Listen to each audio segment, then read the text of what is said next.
Assalamualaikum warahmatullahi wabarakatuh. Perkenalkan, nama saya Jero Habdan, mahasiswa Politeknik Negeri Subang dari program studi Sistem Informasi dengan nomor pokok 101070003. Pada kali ini saya akan menjelaskan mengenai materi isi dari buku Pendidikan Kewarganegaraan untuk pendidikan tinggi dengan pengarang Dr. Ujang Carda S. SH, MH, MIP, MAP. Adapun resume dari buku ini dengan penjelasan sebagai berikut. Kemudian saya akan menjelaskan tentang isi dari buku Pendidikan Kewarganegaraan untuk pendidikan tinggi ini atau untuk perguruan tinggi. Yang pertama, bab 1 dari buku tersebut ialah orientasi terhadap pendidikan kewarganegaraan, di mana berdasarkan isi dari buku tersebut atau buku ini, yang pertama terdapat pengertian pendidikan kewarganegaraan yang merupakan sebuah usaha untuk membekali peserta didik atau mahasiswa dengan pengetahuan dan kemampuan dasar berkenaan dengan hubungan kewarganegara yang dapat diandalkan oleh bangsa dan negara. Kemudian yang kedua, setelah mengetahui pengertiannya, dijelaskan pula tujuannya dari diadakannya pendidikan ini, yaitu mengarahkan pada moral yang diharapkan dapat diwujudkan dalam kehidupan sehari-hari, yang yaitu perilaku yang memancarkan iman dan takwa terhadap Tuhan Yang Maha Esa dalam masyarakat yang adil dan beradab, perilaku kebudayaan dan beraneka ragam yang kepentingan, perilaku yang mendukung kerakyatan yang berdasarkan atau mengutamakan kepentingan bersama. Kemudian latar belakang diadakannya pembelajaran ini, pendidikan ini, yaitu pertama ada perubahan pendidikan ke masa depan, dan kedua yang terakhir ada dinamika atau perubahan internal bangsa Indonesia yang mana dipengaruhi oleh faktor internal dan faktor eksternal. Kemudian landasan hukum dari diadakannya pendidikan ini, yaitu pertama dilandasi oleh UUD 45, kedua dilandasi oleh UU 03 tahun 2002 yang mana tentang pertahanan negara, dan yang terakhir dilandasi oleh UU nomor 20 tahun 2003 yaitu tentang sistem pendidikan nasional. Kemudian pada bab 2 berjudul memahami identitas nasional sebagai karakter bangsa Indonesia, yang mana di dalamnya terdapat pengertian identitas nasional. Identitas nasional ialah manifestasi nilai-nilai budaya yang tumbuh dan berkembang dalam berbagai aspek kehidupan dari ratusan suku yang dihimpun dalam satu kesatuan Indonesia menjadi kebudayaan nasional dengan acuan Pancasila dan roh Bhinneka Tunggal Ika sebagai dasar dan arah pengembangannya. Kemudian ada Pancasila sebagai identitas nasional bangsa, yaitu Pancasila sebagai jiwa bangsa, sebagai kepribadian bangsa, sebagai pandangan hidup, sebagai ideologi, sebagai dasar negara, sebagai sumber dari segala sumber hukum, sebagai perjanjian luhur bangsa, sebagai cita-cita dan tujuan, dan sebagai falsafah hidup. Lalu ada Bhinneka Tunggal Ika sebagai identitas nasional bangsa, yang mana Bhinneka Tunggal Ika dalam negara pluralistik dan sebagai bentuk identitas keragaman bangsa. Kemudian pada bab 3 yaitu memahami Pancasila sebagai ideologi bangsa dan negara. Di dalamnya membahas tentang Pancasila sebagai ideologi negara. Nilai-nilai yang terkandung di dalam Pancasila menjadi cita-cita normatif di dalam penyelenggaraan negara.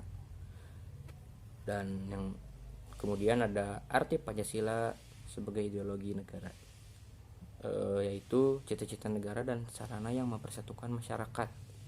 Perlu perwujudan yang konkret dan operasional aplikatif sehingga tidak hanya dijadikan sebagai slogan belaka. Kemudian di bab 4 membahas tentang memahami negara, konstitusi dan warga negara. Di dalamnya berisikan pengertian negara dan unsur-unsurnya. Seperti unsur-unsur negara, yang pertama ada penduduk yang tetap, wilayah tertentu, pemerintah, dan si negara tersebut mampu mengadakan hubungan dengan negara lain.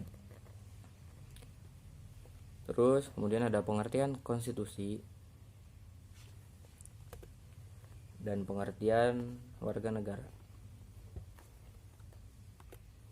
Kemudian di bab 5 membahas tentang memahami negara hukum, hak asasi manusia, dan demokrasi.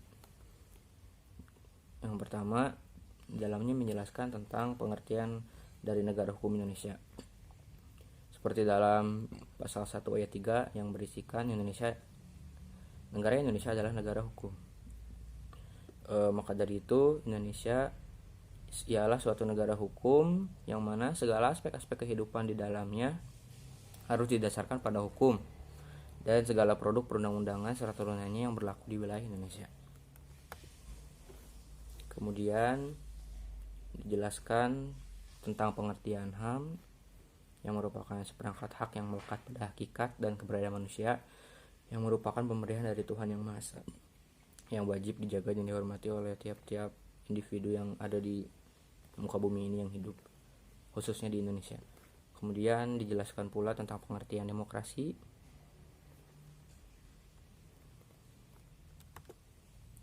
Lalu pada bab 6 yaitu tentang memahami wawasan Nusantara sebagai wawasan nasional Indonesia.